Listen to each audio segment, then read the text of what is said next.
bakugamba nti olugendo lw'okufuna eddembe lyo luwanvu lukooya lunyiiza naye ate gye lukiikira bwe ruti lukiikira ku saidi y'amazima tugenda kuwangula Museveni nowa mutu omuwambye yes tetumanyi gyali yes abaka ba parliament bonga bulijjo bali mu business as usual nfo kyokugamba unless ng'otadde abantu baffe n'obatuwa nawe business zo katuziveemu yes but the good news is muna Uganda it always seems impossible until it is done okirabanga ekitasoboka nepaka nga kiwedde nabagamba stage gye tuyingidde eno ekyasinze okubeera deadliest stage naye ate bakugamba biggwa byokya Museveni Muhoozi Kayine Lugaba ne system yo you are going to face on the depth of an ocean one day justice is going to come to Uganda and it is not very far bana Uganda tugenda kutuuka gye tulaga abantu abasinga mwagala kulumba yes nze nabagamba sina gwe ngana kulumba gwe lumba ukasawe jamu kiri ekintu tu kasito kijjamu nze nakugamba lole yange nina kubuusa gwe kyo tamanyi buli lunaku nino kikola otegere ekintu ekyo naye ate nkugamba there is time to strike yo time egenda kubeerayo stage eno gye tuliko mu revolution dictatorship eri mu kicks of a dying horse emigere gy'embalasi gisembayo nabagamba gino gibeera gya tabu kubanga revolution eno etambulira ku bintu bisatu PSE policies twamukuba policies tezikyamufevalinga wadde naaka senga muwangula mu policies zino system etagala kati system kaste kutandika okutagala ekola events ekola events ezigiraga nti ekyali y'amaanyi okulaga abantu naba bagikiririza mu nti kituufu ekyayimiridde naye nga ina actual sense because policies tezikyagifevalinga ebe egudde eba tekyasobola kati Museveni bino ebintu byali mu kukola one to instill fear kugambya akozesa intimidation akikola atya agenda kunoonya amaloboozi agonna agogera nabagamba nze bino mbyogera naye ngezaako nnyo okubikulaga gwe Munnayuganda nkimanyi nti time egenda kutuuka either nga bandidde oba nga banzijewo but fe tugamba come what may nekijja kijje tetulina kye tutya atya okitegera ekintu ekyo naawe kikyo olina okukola toyina kutya niwe bajjewo Shama waddewo bashama abalala kyenkukakasa nti kweno stage Museveni takyasobola kutta Munnayuganda tasobola kati ekintu kyasobola okukola kiki asobola okutukwata natwala makomera n'atutulugunya n'amaana atukasukire bweru abalala mufune ekyokuyiga mbumutye naye nkubuulira kino twajja mu lutalo Museveni nawe Munnayuganda nkugamba eyajja okulya emberenge kati ndowooza stage gye tutuuseeko ogiraba wano teri kulya mberenge wano teri kunywa munaanansi tuli mu byaddala naye Museveni ali mu kututestinga atutestinga agezezaako tribalism eganye agezezaako kuleeta abalalo bagwa abantu kutaka abenti watandikawo ebijambya biganye agezezaako kutema abemasaka biganye kati ali mu kuyola abantu yes eno dictatorship kasitetuka nga yesigamaje gokka omanya awedde yalabye ebyavudde mu kalulu yabirabye yakyenta kyalina favor yabana Uganda yonna tagirina kati gundi gyasigaze eryemu reliance eryemu alina kwirayinga ku majege kyokka buli teeka liri mukolebwa essaawa eno mu Uganda litagetinze National Unity Platform buli teeka libali mukola ya National Unity Platform nakugamba always revolution weberwana ne dictatorship weba yerwanako dictatorship ye system ya Museveni eyina okwerwanako naye ng'ekola events ezo ezigenda okunafuya gwe kubanga mu policies always tezibera kusaide Museveni atya akalulu akatya nakugamba kati ekimutaasa creatinga ekintu kye bayita civil war mu Uganda omwo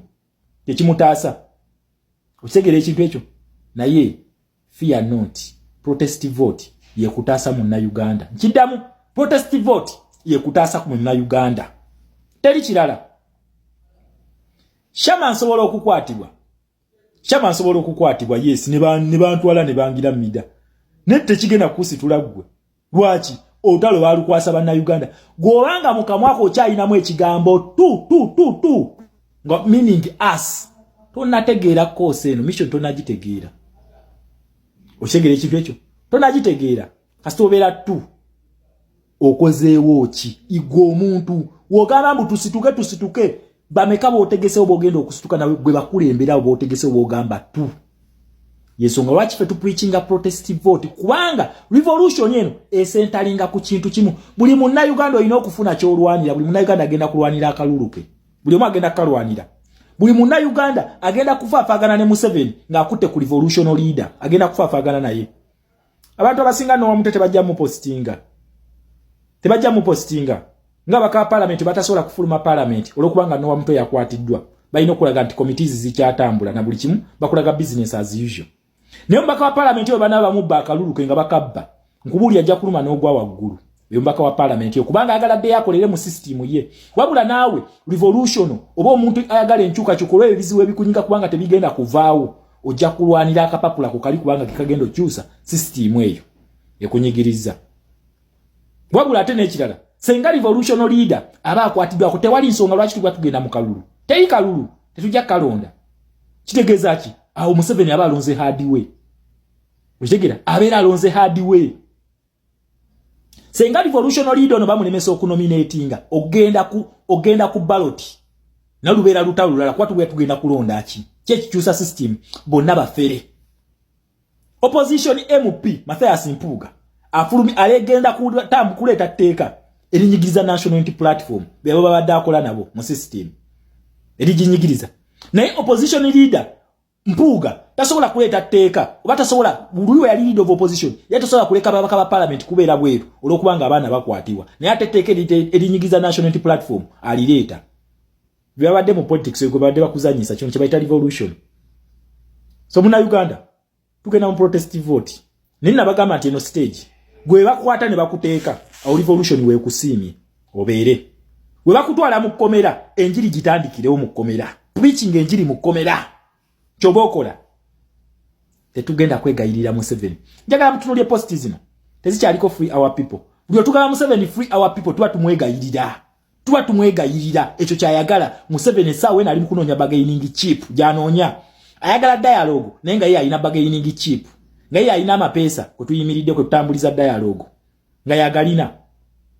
okyegera ekintu ekyo fe tugenda kukkiriza kufukaamirira Museveni ekyo tebakimulimba neebaza nnyo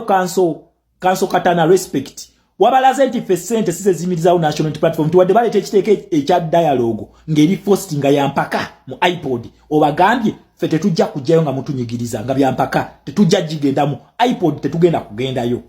twagala Museveni akeere ku makya agambe njagala dialogue agyesabire then fe tumuwe place tumuwe venue tumugambe tujagala ku State Square ng'ensi eraba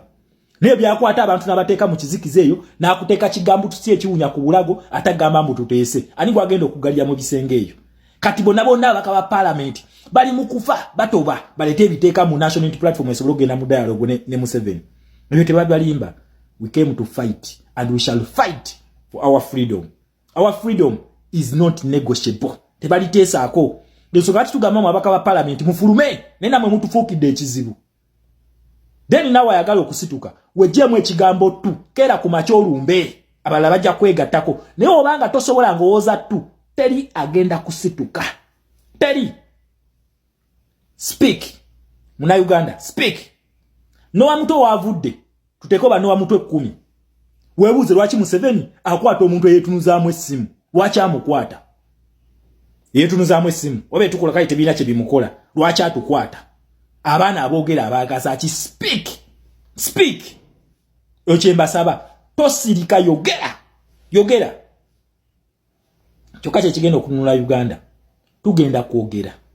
tugenda kubuusa banna Uganda tugenda kuba Museveni protest vote banna Uganda bagenda kusituka okulwanirira ekyabwe buli munna Uganda ogenda kulwanirira kapapulako tolwanirira shama togenda kumulwanirira kubanga fene ebizibu bitunyiga kyekimu naye kitugatta nti omuntu atwetera ebizibu ali omu ye Museveni ne system ye. We shall not give up. That is my word for you. Ekyo mbabuulira ebigambo byange bino ne bakeera ku makya ne bakugamba shama bamulidde tosirika yogera sigala ng'oyogera Museveni talina makomera gagenda tusiba talina makomera gyagenda tuteeka ffenna era tujja tuka tumuyitirireko atuveeko atwesonyiwe bakita